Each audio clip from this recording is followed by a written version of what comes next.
Ya estamos en proceso de interconexión. Bienvenidos y bienvenidas nuevamente a su espacio Cátedra Jorge Rosell. Quien les habla, Ángel Pérez Almario, coordinador académico de Universitas Fundación.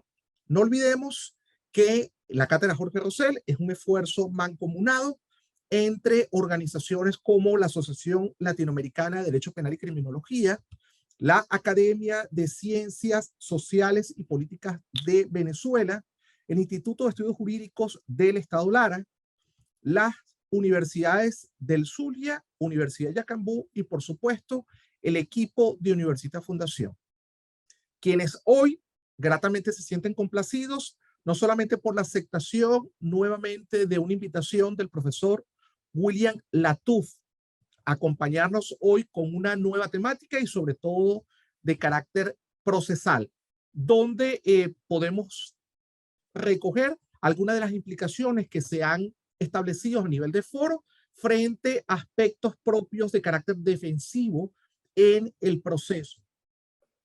El profesor William Latuf nos acompaña con la temática defensa material versus defensa técnica y régimen probatorio. El profesor Latuf, evidentemente, es abogado, egresado de la Universidad de Carabobo, Venezuela. Asimismo, posee dentro de su haber académico estudios de especialización en Derecho Penal y Criminología y especialización en Derecho Procesal Civil. Posee estudios de maestría en Derecho Penal y Criminología y dentro de su aspecto de docencia se desarrolla actualmente como profesor de pre y posgrado de la Universidad Arturo Michelena. También recientemente escogido como vicepresidente del Colegio de Abogados del Estado Carabobo. El profesor William Latuf nos acompaña hoy, sin embargo, queremos recordarles a ustedes que son los verdaderos protagonistas. Primero, que no solo realizamos la transmisión de la presente videoconferencia por el presente espacio, es decir, por el aula virtual de Zoom, con lo cual cualquier incorporación de cada uno de ustedes, lo cual valoramos completamente, debemos hacerla en completo silencio, debemos hacerla con micrófonos apagados y cerrados. Si tenemos alguna duda o algún comentario o alguna pregunta directamente al profesor Latuf, nada mejor que hacerla directamente por el chat, siempre indicándonos el país y tu nombre desde donde nos acompañas. También, por supuesto, que las preguntas sean, por supuesto, pertinentes a la temática que hoy nos está desarrollando el profesor William de Jesús Latuf Rodríguez.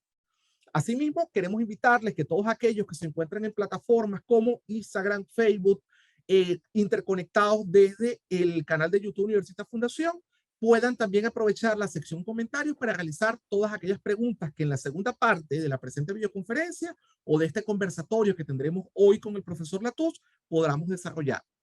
Profesor Latuf, el micrófono es todo suyo. Bienvenido nuevamente a la Cátedra Jorge Rosell. Realmente nos sentimos gratamente honrados nuevamente con su participación y grandes expectativas sobre el tema que hoy viene a disertarnos. Buenas tardes, Ángel. Agradecido una vez más con Universitas Fundación y todo este equipo que hace posible y que coayuda para que estos eventos patrocinados por el doctor Jorge Rosell sigan adelante y permitan el crecimiento del conocimiento de todas aquellas personas que dedican un poco de su tiempo a oír pues a este humilde servidor. Invitado una vez más y agradecido a esta conferencia o a esta mesa de trabajo, me llamó la atención al momento, fue algo bien espontáneo, la sugerencia del título. Un título que me apasiona, como es la defensa material del imputado versus la defensa técnica que ejerce el defensor privado o defensor público en los distintos eventos procesales que se suscitan en todo el país, pero más allá de esas dos instituciones que hoy vamos a tratar de analizar en conjunto, el aspecto, su relevancia en cuanto al aspecto probatorio y de qué manera se debe utilizar ambas defensas en el inicio del proceso penal, sea por la vía que sea. Es así como, una vez ya definido el tema, comienzo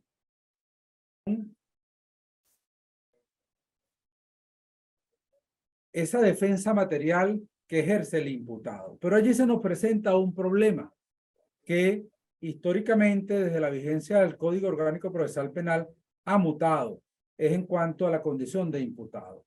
Desde que se inicia el código en el año 98 con la publicación en Gaceta Oficial y la vacatio leyes de un año para que su totalidad entrara en vigencia el 1 de julio del año 99, ahí comienza a considerarse al imputado desde el momento en que es presentado al tribunal. Para ese momento no habían audiencias de imputación en sede fiscal y solamente se daba la imputación ante un tribunal de control que se encontrara de guardia, bien sea por orden de aprehensión o por flagrancia.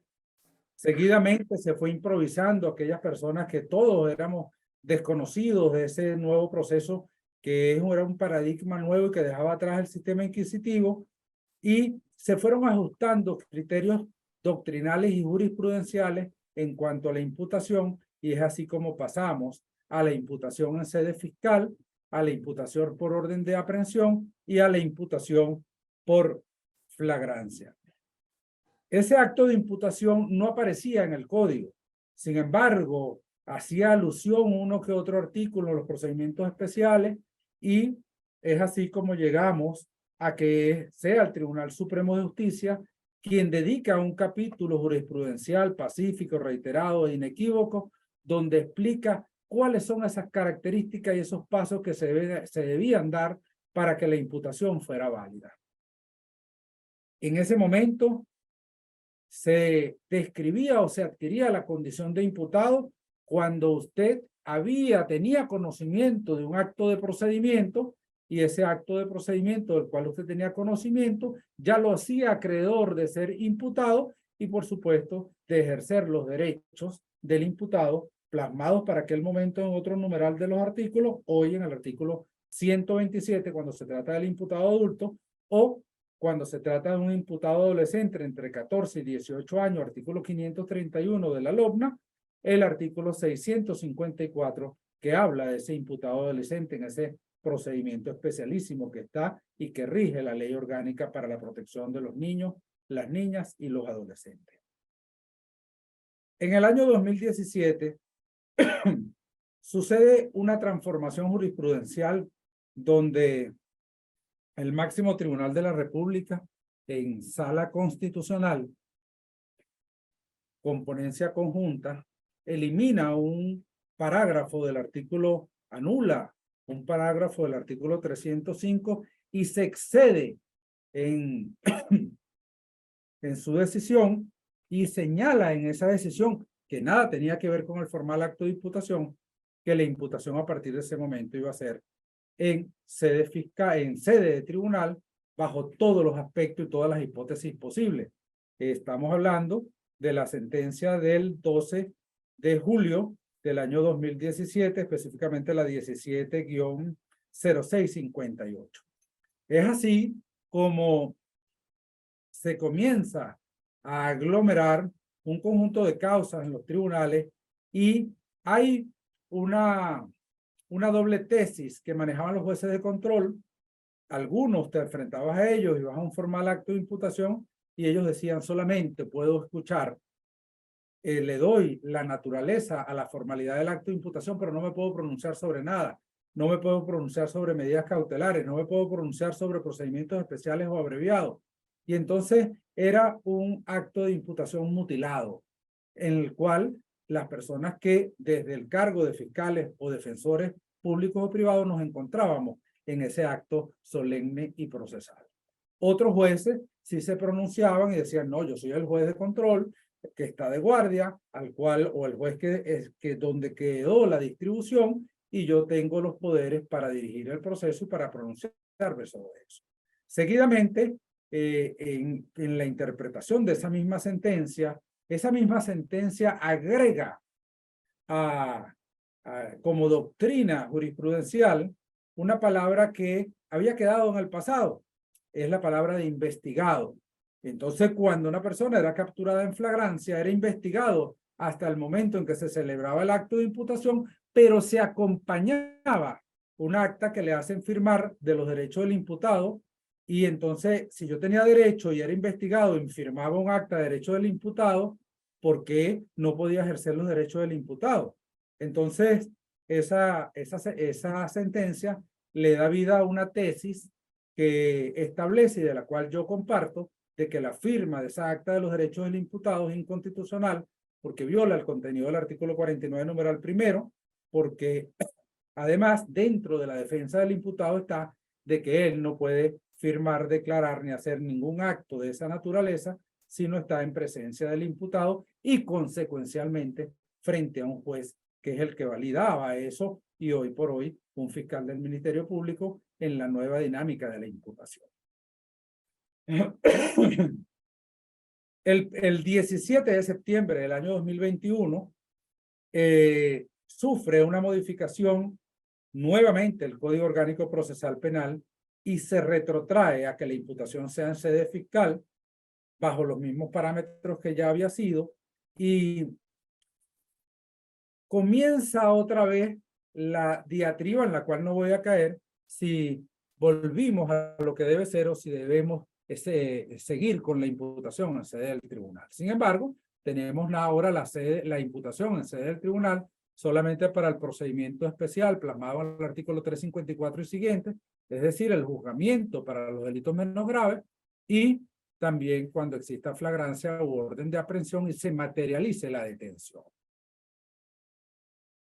En lo particular, para cerrar este aspecto, considero que lo que violenta un poco el orden del derecho a la defensa, que es realmente el tema que me apasiona y que hoy escogí, es el lapso que yo tengo, bien sea como fiscal o como defensor, para pronunciarme después que existe una imputación en sede fiscal. No existe.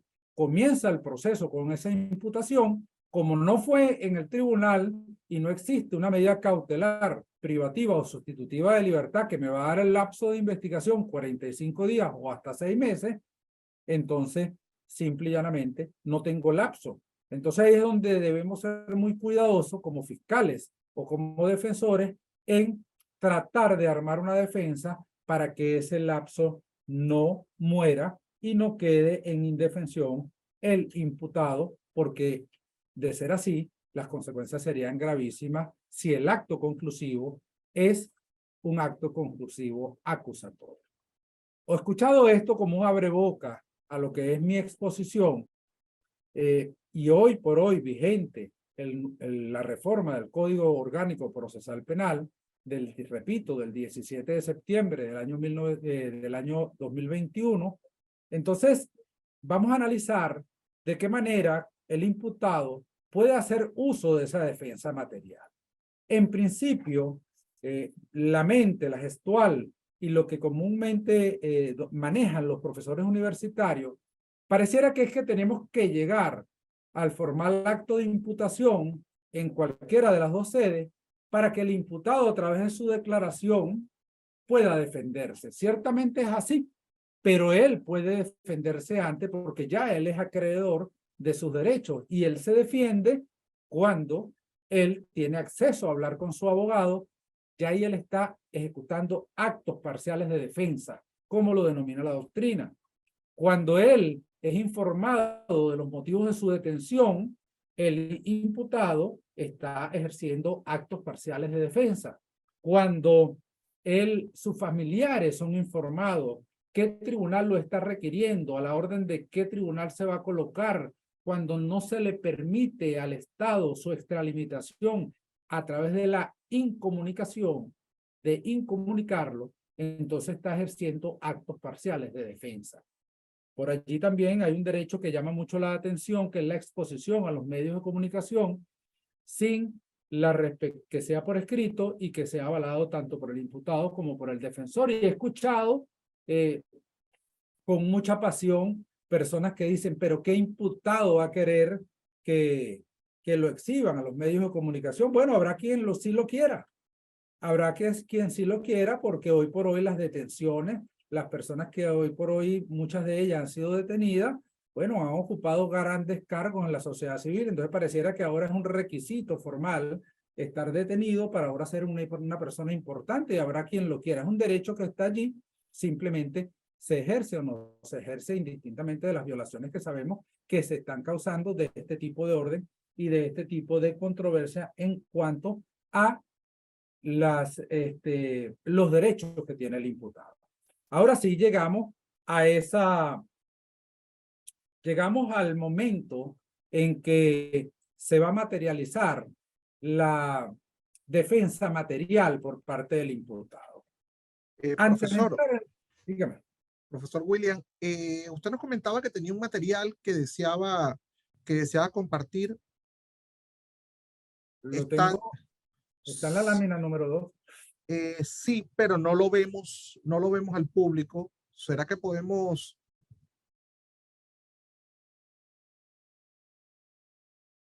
Y disculpe que le interrumpa.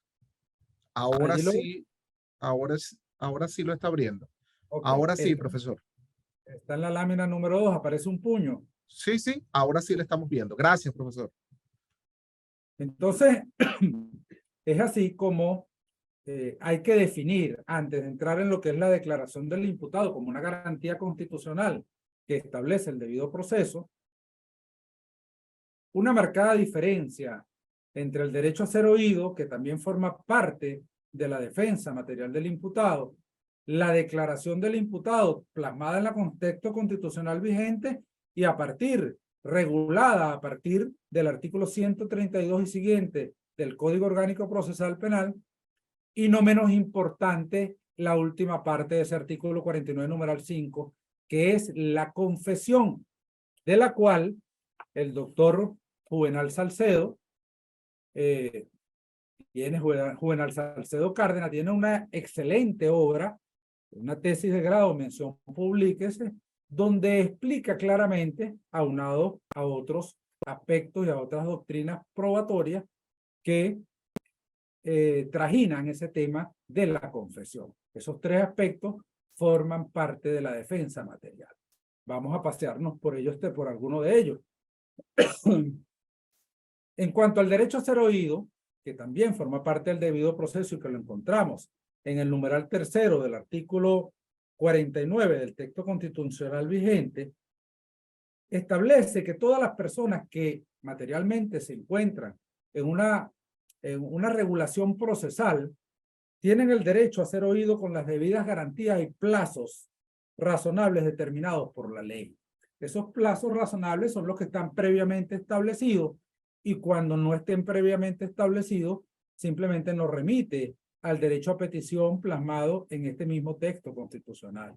Y es allí cuando el constitucionalista le dice, establece un lapso de hasta 3 días para que se pronuncie en ese derecho a petición. Ese derecho a ser oído, es simplemente la expresión voluntaria de la persona que es el débil jurídico en una relación procesal a que se le escuche, a que nuevamente se le escuche, a que se le escuche las veces que él considere necesaria, porque se le ha olvidado decir algo, porque tiene que decir algo, porque quiere aportar algo en razón a su defensa, aunque no tenga la carga probatoria.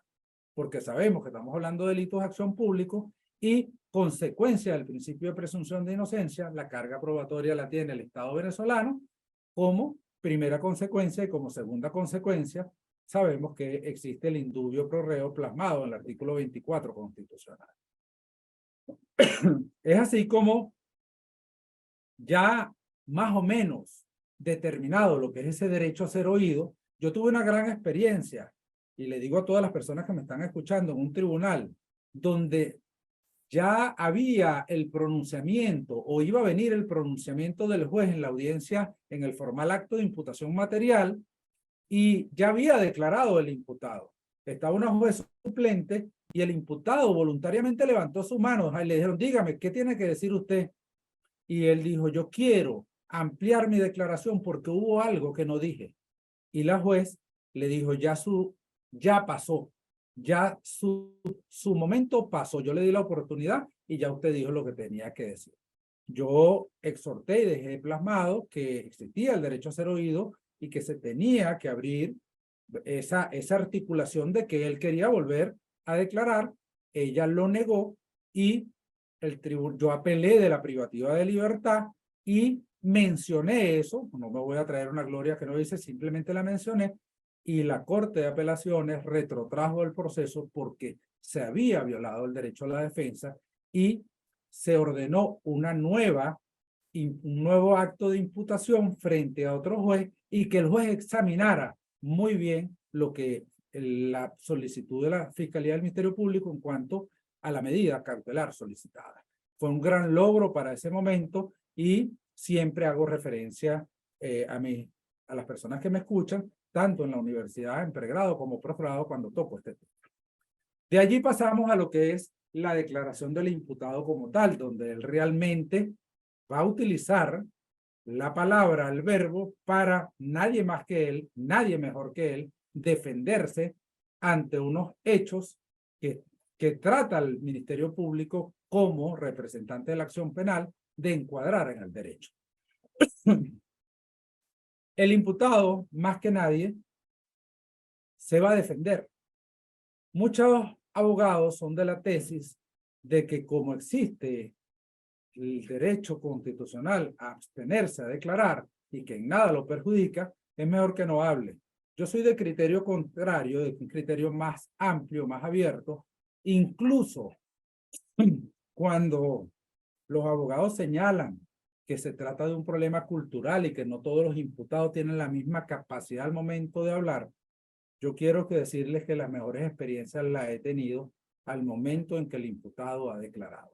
No me voy a pasear por los ejemplos, pero las experiencias han sido grandiosas de defensa y créanme que los méritos han sido del imputado en cuanto a la libertad y quizás no de la defensa que yo haya ejercido. Ese ha sido un criterio, ese acto en el cual él declara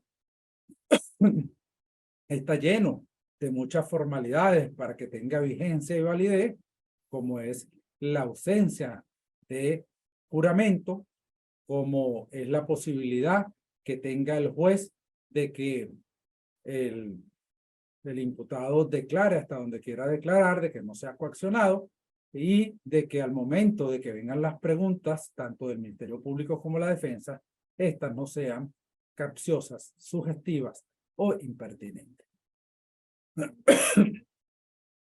La administración de justicia de parte de los jueces olvida al momento de darle lectura a ese artículo 49 numeral 5 y de explicárselo, porque es un deber del juez no solamente darle lectura, sino explicarle el contenido del artículo, la parte de la confesión. Esa última parte que establece, dice, la confesión solamente será válida si fuere hecha sin coacción de ninguna naturaleza. Son muy pocos los jueces que leen esa última parte del numeral 5 y que le explican en qué consiste eso.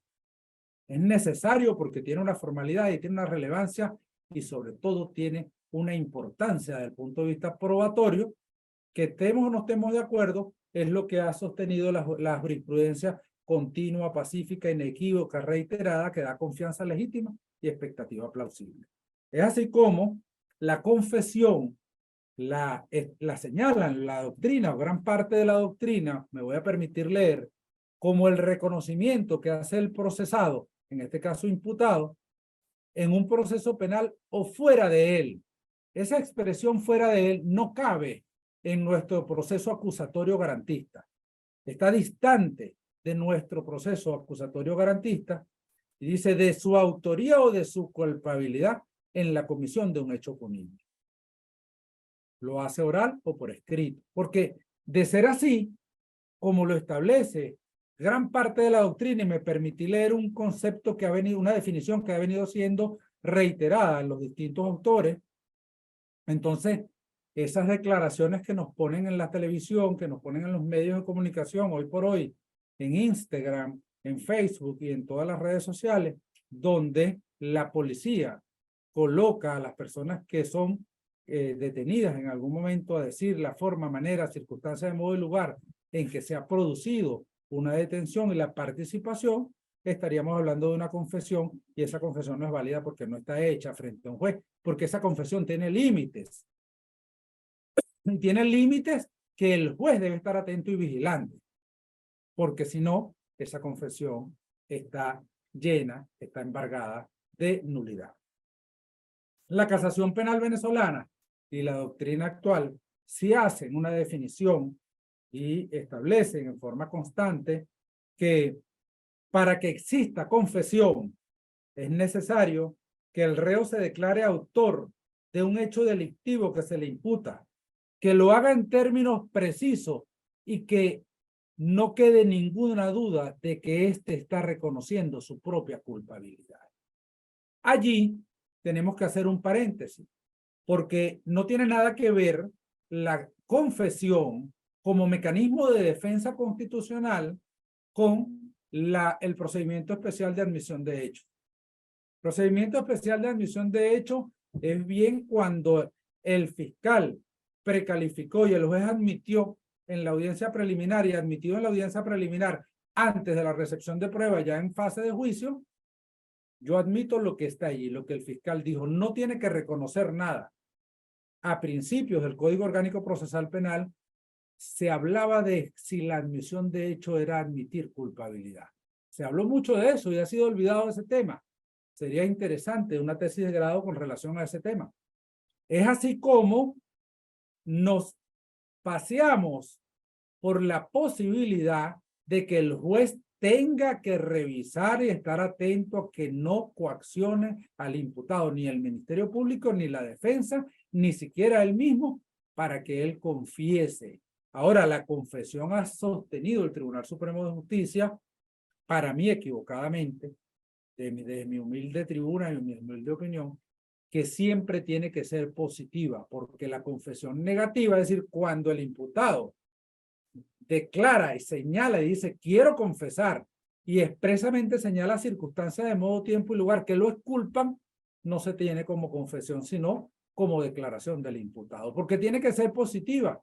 El doctor Roberto Delgado Salazar, que fue mi profesor por allá por el año 95, establece una obra privilegiada que yo conservo y que siempre leo y releo y releo y siempre consigo algo nuevo, que él no está de acuerdo con eso y que la confesión también puede ser negativa. Sin embargo, hasta el presente, la confesión tiene que ser positiva para que sea válida a la luz de la jurisprudencia y a la luz de mantener esa doctrina jurisprudencial venezolana nueva que establece el Tribunal Supremo de Justicia, tanto en sala de casación penal como en sala constitucional.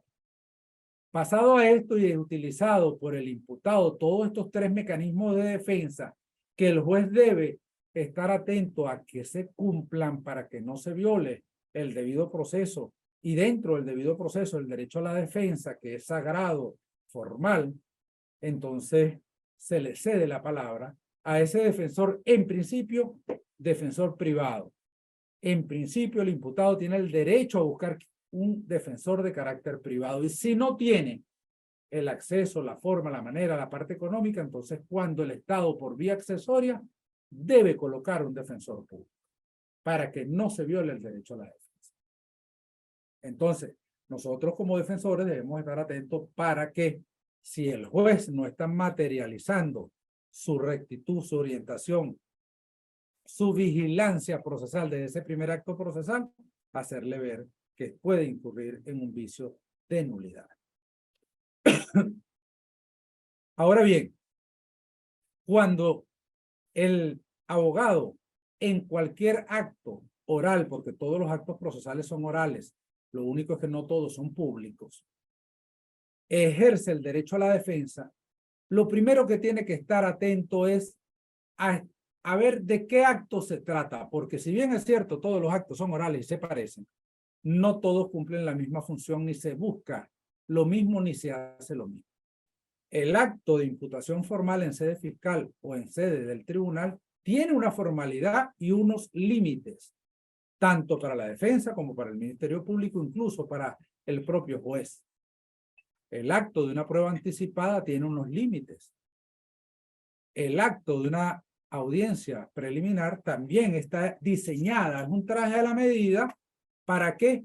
Para darle una pulcritud a ese acto conclusivo acusatorio y verificar de qué manera viene, si cumple con los requisitos del 308, si no se trata de una acusación temeraria, si existe o no pronóstico de condena, si existe la posibilidad de un cambio de calificación que se admita parcialmente y, por supuesto, que se haga uso de esos mecanismos que establece la ley, como son las fórmulas alternativas a la prosecución del proceso, como son los procedimientos especiales a que haya lugar y que el imputado pueda hacerse acreedor de una circunstancia de esa naturaleza. Por supuesto, al momento el defensor tiene que también estar atento a que todo eso se cumpla y atacar con vigor esa acusación fiscal buscando la equidad y la igualdad procesal, porque sabemos que en una relación jurídica procesal penal venezolana, donde reina el sistema acusatorio, el Estado tiene una doble participación, y la primera participación la tiene desde el órgano judicial y la segunda ya la va a tener desde el órgano moral o ciudadano, llamada Fiscalía del Ministerio Público, que representa al Estado en el ejercicio de la acción penal. Entonces, es allí como debe haber una coherencia, un comportamiento adecuado entre el imputado y su defensa, una llave. Tiene que existir de alguna manera esa voluntad entre ambos de poder salir adelante frente a la adversidad, que en este caso es el Estado con ese enorme poder punitivo, que en este caso se materializa a través del ius puniendi, que es la persecución penal.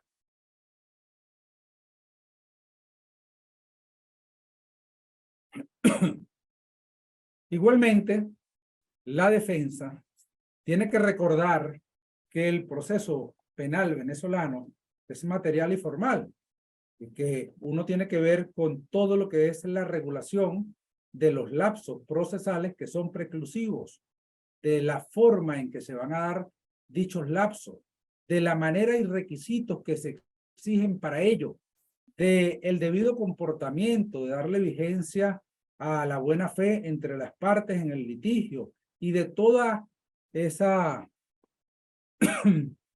conjunto de normas que establece el Código Orgánico Procesal Penal y que de manera adjetiva tenemos que consolidar para poder llegar, como yo siempre hablo, a una sentencia transparente y pulcra. Y de parte del juez, ver de qué manera se puede materializar de ser así y de que el Ministerio Público pueda demostrarlo, la adecuación de los hechos en el derecho para aplicar lo que queda de Código Penal y de leyes especiales y orgánicas que son normas penales de carácter sustantivo, aquellas que evalúan una conducta, que las tipifican como delito o falta y que le imponen una sanción penal. Es el derecho procesal el que va a permitir que esa norma penal sustantiva se pueda aplicar. ¿De qué manera? Con la transparencia de todo el proceso cuando llegamos a la sentencia condenatoria. O en su defecto, cuando no hubo esa aplicación frente a una sentencia de carácter absolutoria. Pero no nos podemos quedar ahí nada más. Es necesario señalar, si yo me defiendo como imputado, ¿de qué manera mi defensa me va a ayudar cuando se dice que la declaración del imputado es un mecanismo de defensa, mas no es un medio de prueba? Sí, bien, es verdad, es cierto. Pero subjetivamente el juez está ilustrado internamente, aunque no lo pueda manifestar, y él se va a dar cuenta de la verdad, porque la verdad establece el artículo 13, que es la finalidad del proceso, es la búsqueda de la verdad a través de la vía jurídica y la recta aplicación del derecho. Pero cuando hablamos de la confesión, entonces se abren dos ventanas y una dice, pero parte de la doctrina ha sostenido, la confesión no tiene nada que ver con el régimen probatorio, o sea, no constituye prueba en el proceso penal. Y entonces viene una doctrina más sabia y dice, no es así, la confesión válida, es decir, la confesión que llena los extremos constitucionales, sí constituye, o sí está dentro del acervo probatorio, siempre y cuando sea adminiculada a otras pruebas. Es decir, cuando el imputado confiesa haber cometido el delito y señala en ese primer acto formal de imputación o en la audiencia preliminar o le pidió al juez que lo trasladara al tribunal porque él quiere confesar. El derecho a ser oído y él quiere confesar. Y él señala las circunstancias de modo, tiempo y lugar en que ocurrió un homicidio, su participación, lo que él hizo, dónde escondió parte del cuerpo, dónde escondió el arma homicida. Esa declaración como confesión tiene un valor probatorio. Lo que pasa es que no es inmediato. Lo va a tener a futuro cuando se practiquen otras diligencias de investigación que se conviertan en medios de prueba que sean legales, útiles, pertinentes y necesarias, y adminiculadas se demuestre que el imputado está diciendo la verdad. Se consiguió el sitio donde él señala que enterró parte del cuerpo, se consiguió el arma homicida, se le hizo prueba de microanálisis, análisis de microanálisis para determinar solución hemática, se le hizo cotejo holofoscópico y se determinó una huella dactilar, y entonces allí pudiéramos decir que la confesión, que surge un efecto de la confesión desde el punto de vista probatorio. Ángel, no sé cuánto me queda. Profesor, ya estamos en proceso de cierre, por lo menos en los próximos 5 minutos. Ok.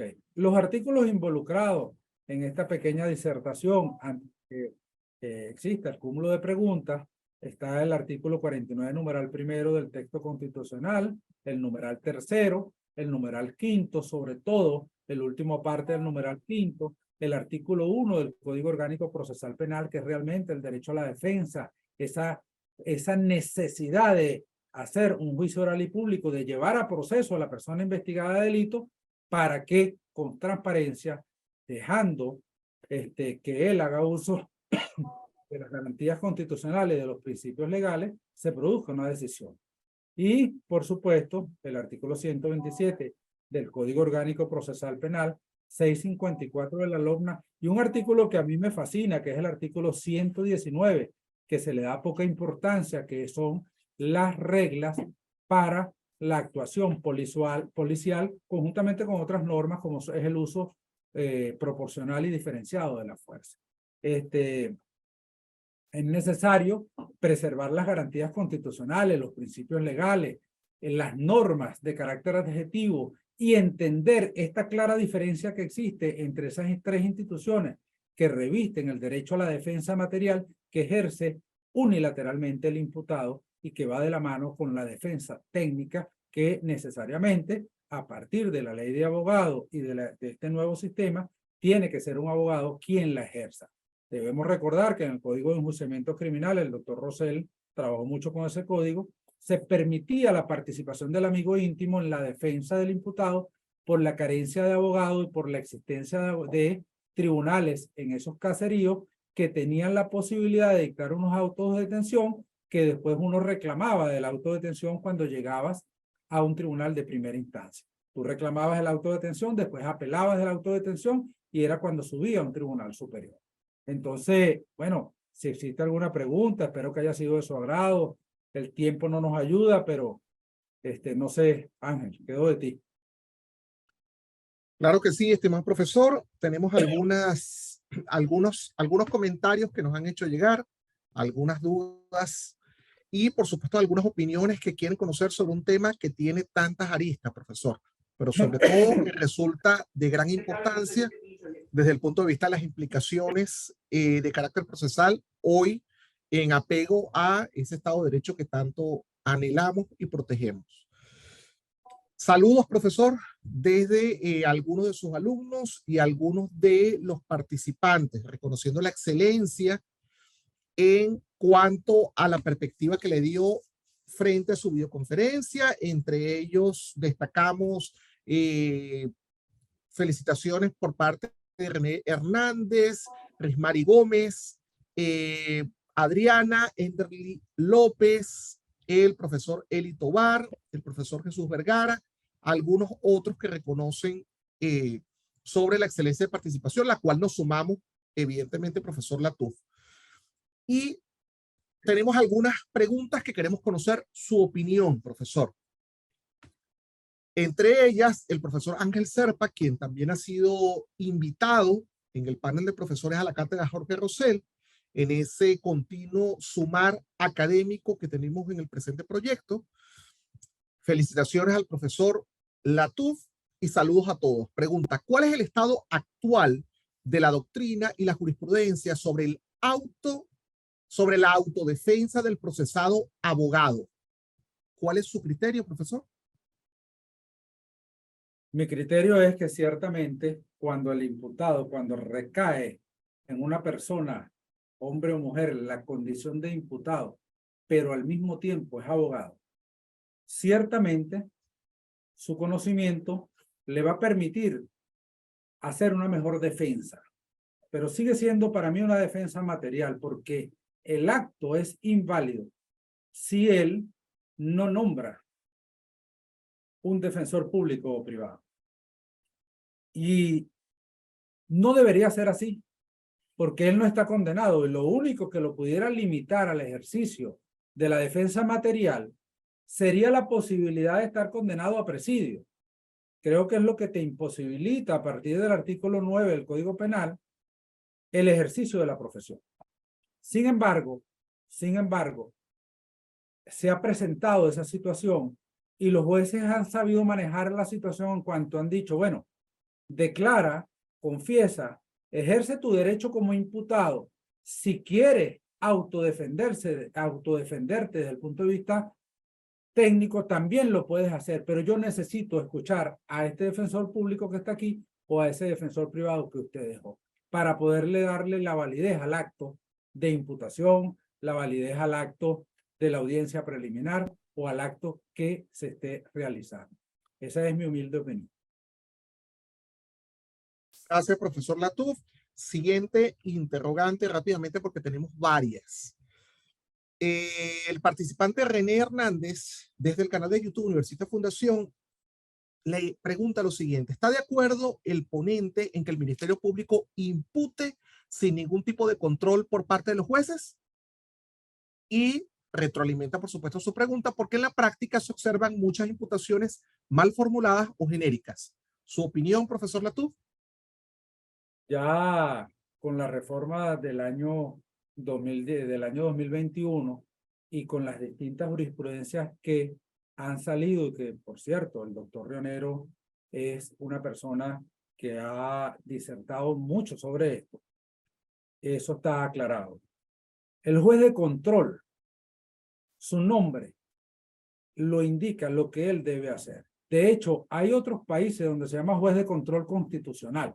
A pesar de que aquí el artículo 19 le dice, usted es un juez de control constitucional. Usted debe velar primero por la constitucionalidad y después por las leyes penales. Pero por supuesto que el juez de control es quien pone el orden y quien pone los límites de la extralimitación que en este caso hacen los representantes del Ministerio Público. La imputación tiene que ser coherente a los hechos y el juez desde el inicio del proceso, que es ese formal acto de imputación, tiene que pronunciarse con relación a la imputación y delimitar, y si tiene que quitar algunos delitos que el Ministerio Público genéricamente o improvisadamente hizo, debe hacerlo. ¿Pero qué se presenta? Se presentan dos situaciones. Primero, ¿qué sucede cuando el Ministerio Público hace eso en sede fiscal y no está el juez en el acto de imputación? ¿A quién le reclama? Esa es una. Y lo segundo que se desprende de allí, a mi modo de ver, es que en el acto de imputación, cuando el juez controla y legaliza en esa judicialización el acto de imputación y dice, estos delitos no van, el delito que queda es este, entonces nos encontramos frente a una famosa doctrina del Ministerio Público que establece de que indistintamente que el juez de control se haya apartado de algún delito, el fiscal puede dictar un acto conclusivo acusatorio y volver a traer ese delito. Eso viola flagrantemente el derecho a la defensa y por eso le digo a la persona que me haga hacer la pregunta que el juez de control debe hacer lo propio. El juez de control está allí para no permitir esa extralimitación de parte del Estado representado en ese momento por el Ministerio Público. Esa es mi opinión. Gracias, estimado profesor. De seguidas, rápidamente, la siguiente interrogante. La realizan la participante Liliana Baudo, desde el canal de YouTube. Buenas tardes, excelente ponencia. Quisiera saber cómo ve a la luz del derecho a la defensa y la presunción de inocencia aquellos supuestos en los que las leyes contemplan responsabilidad objetiva. ¿Su opinión? Bueno, la responsabilidad penal objetiva viola flagrantemente no solamente el derecho a la defensa, no solamente el derecho a la defensa, sino también el derecho a la igualdad procesal. Nosotros tenemos un ejemplo de ello en la ley, en la LOCSIMAT, por ejemplo.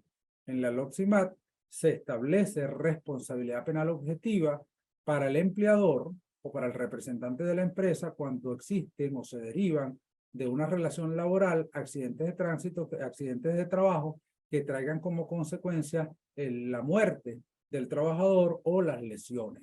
Y establece una pena bastante alta. En lo particular, yo no estoy de acuerdo con la responsabilidad penal objetiva. De hecho, la tesis de la imputación formal y objetiva es uno de los temas que más se trajina a nivel de, sobre todo, de estudios de cuarto nivel, y hay mucha teoría sobre eso y es muy complejo. En lo particular, tengo 6 libros que hablan sobre la imputación formal y objetiva, y a pesar de que hay 2 orientaciones y todos tratan de hablar de lo mismo, es muy complejo y a veces hasta tengo que releer y releer porque no se adapta a lo que es la responsabilidad por acción o por omisión, sino por autor. O sea, yo te voy a castigar por lo que tú eres, más no por lo que tú hiciste o por lo que dejaste de hacer. ¿Entiendes? Entonces, hay que analizar eso bien. Mi posición es que viola flagrantemente el derecho a la defensa y otras instituciones que tienen que ver con preservar esa condición de imputado como débil jurídico. Gracias, profesor William. Excelente respuesta, compartido completamente.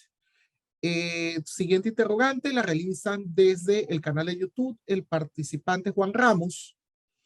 Contrariando el contenido del Código Orgánico Procesal Penal, se está incorporando actas de experticia por su lectura, sin que se haga la presencia del experto. La pregunta es la siguiente. ¿No debería declararse tales pruebas inexistentes al no ser incorporadas a través de las vías jurídicas como lo establece el Código Orgánico Procesal Penal? ¿Qué opinión le merece, profesor Latuf? El Código Orgánico Procesal Penal establece en uno de sus articulados todas las pruebas documentales que se pueden incorporar por su lectura para ser exhibida por su lectura.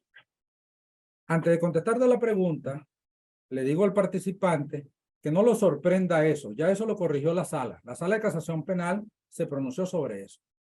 Pero se va a sorprender cuando se consiga con acusaciones donde el Ministerio Público promueve como medio de prueba la denuncia y no está en el catálogo. No se puede promover la denuncia. Hay que oponerse a ella. Promueven la cadena de custodia. Hay que oponerse a eso porque eso no constituye un medio de prueba. Eso lo va a sorprender a la persona que me hizo la pregunta. Sin embargo, con relación a la pregunta específicamente, la sala ha determinado que ciertamente los fiscales del Ministerio Público muchas veces promueven el documento de la experticia, pero no promueven el testimonio del experto. O viceversa, muchas veces promueven el testimonio del experto y no promueven el documento de la experticia, o como debe hacerse, promover ambos medios de prueba. En el caso de la pregunta, la sala de casación penal ha establecido en forma reiterada que el juez debe valorar, de acuerdo a las máximas experiencias, los conocimientos científicos, las reglas de la lógica, la sala crítica, y sobre todo, el juez debe tener rigor científico. Eso lo explico yo cuando doy, que va a ser, si Dios quiere y me vuelven a invitar, el próximo tema que tiene que ver con las pruebas, todo lo que es el arqueo probatorio. Y es allí cuando, como el juez tiene rigor científico, él debe valorar lo que está suscrito en la experticia. indistintamente que no venga un experto y que él no pueda traer un experto sustituto porque no fue promovido. Lo que no puede hacer el juez es valorar el testimonio del experto si no fue promovida la experticia documental. Eso sí no lo puede hacer porque ningún experto, para empezar, puede acordarse de lo que haya hecho. Imagínate tú en una ciudad como Maracaibo, donde existe gran cantidad de homicidios, o en el pasado, donde el homicidio como delito, como fenómeno criminal se incrementó tanto y un médico tiene que hacer una 30 autopsias, que no son histológicas, son simplemente autopsias clínicas para poder hacerlas en un día. ¿Cómo se acuerda él de lo que hizo? Tiene que tener el documento. Entonces, en este caso, contestando nuevamente la pregunta, el juez tiene rigor científico, debe valorar, debe saber interpretar eso, indistintamente que no esté el testimonio del experto. Gracias, profesor Latuf. Siguiente pregunta. Comentario, Rafael García, excelente cátedra de Derecho Procesal Penal por parte del profesor William Latuf. Felicidades, profesor, excelente exposición sobre el tema. El profesor Eli Tobar, desde el canal de YouTube, le pregunta lo siguiente. Excelente, profesor, ¿puede ejercer los derechos del imputado? Entre ellos, estar asistido de un abogado, una persona que esté siendo allanada en su morada. ¿Su opinión? Por supuesto que sí. Una persona tiene el derecho incluso a que el allanamiento comience una vez que llegue su abogado. Porque si el allanamiento se va a realizar con 2 testigos, ya están las personas allí, ¿por qué no esperar al abogado? Es un derecho porque es un acto de procedimiento. Un acto de procedimiento donde participa tanto el Ministerio Público en su solicitud motivada como el Estado a través del tribunal y de un juez debidamente constituido en una autorización también motivada con unos requisitos que establece la norma penal adjetiva: tiempo, quiénes la van a hacer, dónde se va a hacer, qué se va a buscar. Entonces, lo que no se puede hacer es que si se va a producir un allanamiento y el imputado no está o no hay nadie en esa residencia, habitación, en el sitio donde se vaya a allanar, lo que no se puede hacer es que se presente un abogado diciendo yo soy el abogado de fulano de tal. No se puede hacer porque tiene que estar a derecho, y como como el acto de procedimiento te da la cualidad de imputado, entonces tú tienes que estar a derecho. Eso es lo que no se puede hacer. Pero considero que si no, se viola el derecho a la defensa. Gracias, profesor Latuf. Conectando esta pregunta que nos acaban de hacer, quisiéramos profundizar un poco con la pregunta que le revisa el abogado José Escalona desde el canal de YouTube.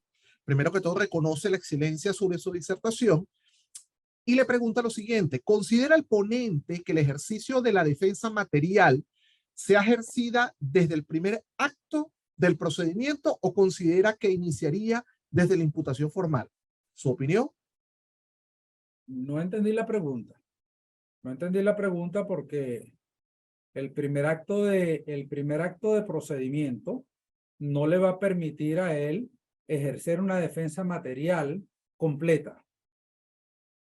Pero la posibilidad que él tiene de hacerse asistir por un abogado ya forma parte del derecho a la defensa material parcial, pero sí forma parte del derecho a la defensa.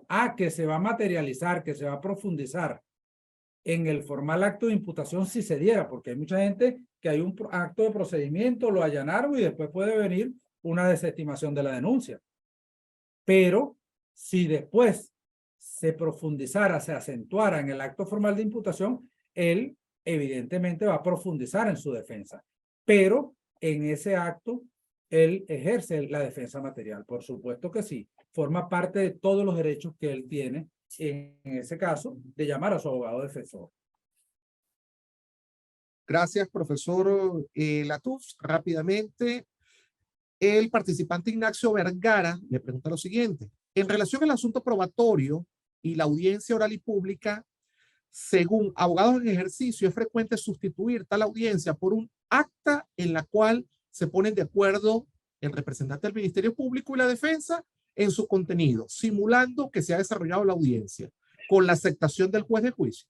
La pregunta es, ¿usted ha sabido o ha tenido tal experiencia? ¿Su opinión, estimado profesor? He tenido experiencia, sobre todo en juicios, donde se está utilizando una mala praxis de lo que constituye esa fase tan maravillosa. Es una de las fases donde la adrenalina de aquellos que nos gusta el ejercicio del derecho, la ponemos de manifiesto. Nada mejor que ir a un juicio, Ángel. Pero vienen sucediendo muchas cosas que invalidan y que le han dado una connotación distinta y un cambio radical a lo que es esa fase tan maravillosa. Una de ellas es la posibilidad de que ahora los jueces en fase de juicio cambian la calificación y ponen a admitir en los hechos al imputado. Eso es totalmente contrario a la ley. Que debería ser así, que exista esa posibilidad, sí, la justicia negociada, la que se da en Alemania, la que se da en los Estados Unidos. Debería ser así, pero aquí no lo es. Entonces tendríamos que cambiar la norma. Tendríamos que cambiar la norma. La posibilidad de admitir los hechos en fase de juicio es simple y llanamente antes de la recepción de la prueba. Otra cosa que viene sucediendo es, antes de contestar la pregunta, es no solamente que ya ha iniciado el juicio, como me hacen la pregunta, no, bueno, firma un acta ahí, el fiscal llamó, firma ahora, o el defensor, vamos a incorporar una prueba documental, y lo hacen así. En lo particular, yo no permito que se haga así. Yo no lo permito, yo me opongo, vamos a esperar, fíjame la fecha de mañana. Pero es algo peor. Algo peor. Se ha pretendido llegar a la fase, a la apertura del juicio oral y público, y el secretario o secretaria transcribe lo que considere de parte de la fiscalía, de parte del defensor, y muchos operadores de justicia se han prestado para firmar eso. Eso no debe suceder. No debe suceder porque simple y llanamente el imputado contrató a una persona para que lo defendiera y eso no es ningún tipo de defensa. El discurso de apertura a juicio es de tan importancia que para William Latuz el juicio se gana en la apertura. Entonces, ¿cómo le vas a permitir tú a un secretario que te ponga lo que tú quieras, lo que él quiera, porque simple y llanamente vamos a hacerlo informal? Ese tipo de cosas está sucediendo en lo particular. Lo que pasa, y le digo a la persona que me está haciendo la pregunta, es que el respeto se gana. Eso no se lo proponen a todo el mundo. Los tribunales saben a quién proponerle eso y a quién no.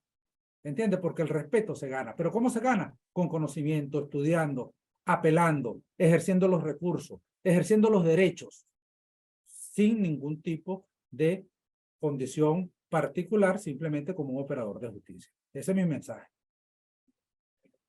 Gracias, profesor William Latuz. Queremos seleccionar una última pregunta ya para entrar en proceso de cierre de la presente videoconferencia.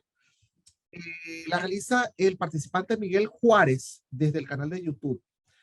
En relación a la defensa técnica, el hecho de que no pueda acceder a las actas hasta tanto el fiscal del Ministerio Público no realice la imputación formal al investigado, ¿no atenta, en su opinión, al principio de igualdad en el proceso penal?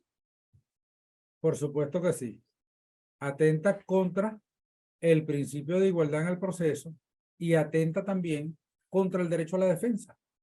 Porque si el código establece, y llegamos otra vez a que usted adquiere la condición de imputado con un acto de procedimiento y usted se enteró por cualquier vía que a usted lo están investigando, cuando usted llegue al Ministerio Público y le haga saber que usted es objeto de una investigación, que ya usted adquirió esa condición y que usted tiene un MP, un número de expediente fiscal, el cual está dirigido en una investigación en mi contra, por supuesto que dentro de mis derechos está tener acceso a las actas procesales. El problema es de conocimiento. El problema es hacérselo entender al fiscal. Entonces es allí donde debemos tener la forma, la pericia de hacerlo y donde las instituciones del Estado tienen que prepararse y saber que ya esa persona tiene derecho a defenderse, a conocer de qué se le está investigando y por supuesto de la mano de un abogado que desde el punto de vista de la defensa técnica lo va a orientar. Es un derecho que es ineludible y que nace con él, nace con esa condición que tú le diste. Él no la buscó, tú se la diste, porque puede ser que él no haya cometido delito. Tú se la diste, tu Estado se la diste. ¿Me entiendes? Así es, profesor. Por último, nos está llegando una última pregunta. La realiza el profesor Francisco Ferreira de Abreu. Profesor Latut, buenas noches. ¿Cómo es posible que después de un acto de investigación como el allanamiento pueda plantearse una desestimación por parte del Ministerio Público? ¿Su opinión al respecto, profesor? Sí, así. Bueno, no, ha sucedido. Es lamentable que exista el allanamiento, pero es perfectamente válido, está dentro de la ley. El Código Orgánico Procesal Penal vigente antes del 2009 establecía que el lapso para desestimar la denuncia, en el caso de que el proceso sea de que la investigación se haya iniciado por denuncia, era de 15 días. Después vino la reforma y lo llevaron a 30 días.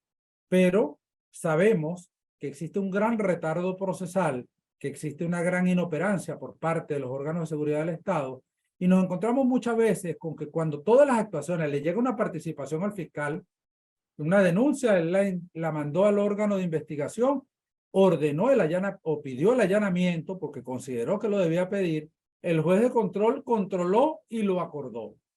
Pero pasaron los 30 días, bueno, simple y llanamente el Tribunal Supremo también se pronunció sobre eso y dijo, no importa que hayan pasado los 30 días, como se trata de un acto de justicia y el fiscal va a desestimar porque simplemente esos hechos no revisten carácter penal o porque se demostró que esa persona no tiene nada que ver en eso, el denunciado, están los hechos, pero él no tiene nada que ver, ¿por qué imputarlo para luego dictar un sobreseimiento de la causa? Entonces, aunque hayan pasado los 30 días y aunque se haya producido el allanamiento, yo digo el allanamiento por decir algo, se procede a la desestimación de la denuncia. Que no nos guste porque es feo que nos vayan a allanar, que no nos guste porque es feo que nos paren una patrulla de un organismo de seguridad del Estado en la puerta de la casa y nos entregue una citación, pero son situaciones que se presentan y que tenemos que afrontar y que están en la ley perfectamente ratificadas y con viabilidad. Esa es mi opinión para el doctor que hizo la pregunta. Gracias, profesor Latú. Ya con esto damos por cerrado el ciclo de preguntas y respuestas, comentarios.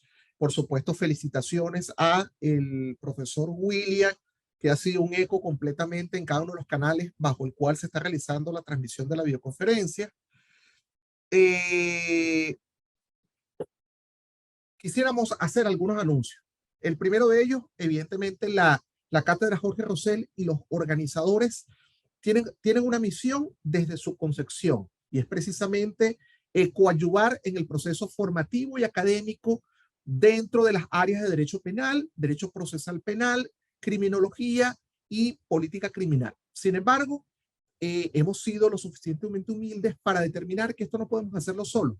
Esto lo hacemos en la medida en que cada uno de ustedes, aquellos que se encuentran conectados hoy desde Panamá, Estados Unidos, Puerto Rico, Salvador, el país Venezuela, puedan hacernos eco de cuáles son los referentes dentro de su país y las temáticas que quisieras profundizar desde el punto de vista de derecho comparado. La mejor manera de mantenerte conectado a el proceso académico de la Cátedra Jorge Rosell y las actividades de Universidad Fundación es por intermedio de nuestro canal Telegram. Es decir, incorpórate, participa, opina, escudriña e incluso participa desde el punto de vista académico dentro del grupo Telegram. También por intermedio de las redes sociales nos puedes hacer saber al equipo Universidad Fundación cuáles son esos referentes académicos que consideras tú que pudiesen ser invitados a la Cátedra Jorge Rosell. ¿Cuáles son las observaciones de este camino que emprendimos hace unos años y que hasta el día de hoy nos sigue apasionando, como decía el profesor Latuf? Realmente profundizar la academia es la misión de este espacio. Lo tercero que queremos anunciar es que ya tenemos algunos participantes o tenemos algunos profesores que han aceptado acompañarnos en las próximas semanas. Entre ellos, desde el canal de YouTube se encuentra interconectado el profesor Jesús Vergara. Desde el país Venezuela nos va a acompañar en los próximos días. También el profesor Francisco Ferreira Abreu, quien se encuentra interconectado en la presente videoconferencia, nos va a acompañar también en los próximos días. Y el profesor Alexis Dávila. Continuamos en ese proceso académico de selección de cada uno de los participantes que puedan, de los profesores que puedan resultar invitados y sobre todo que nos traigan temáticas actuales y vanguardistas como la que hoy vimos en cabeza del profesor William Latuf. Profesor William, nuevamente ha sido un honor para nosotros tenerlo dentro del panel de profesores invitados. No solamente confiamos en su sapiencia académica, sino que también creemos que tiene mucho que aportar en cada uno de estos espacios de academia. Dejamos sobre el tapete una nueva invitación para que pueda acompañarnos en la cátedra Jorge Rosell. Le extendemos saludos desde España, desde Venezuela, El Salvador, por supuesto, reconociendo la excelencia. Guatemala, tenemos participantes de Guatemala reconociendo la excelencia sobre su participación. Profesor, el micrófono es todo suyo para el proceso de despedida.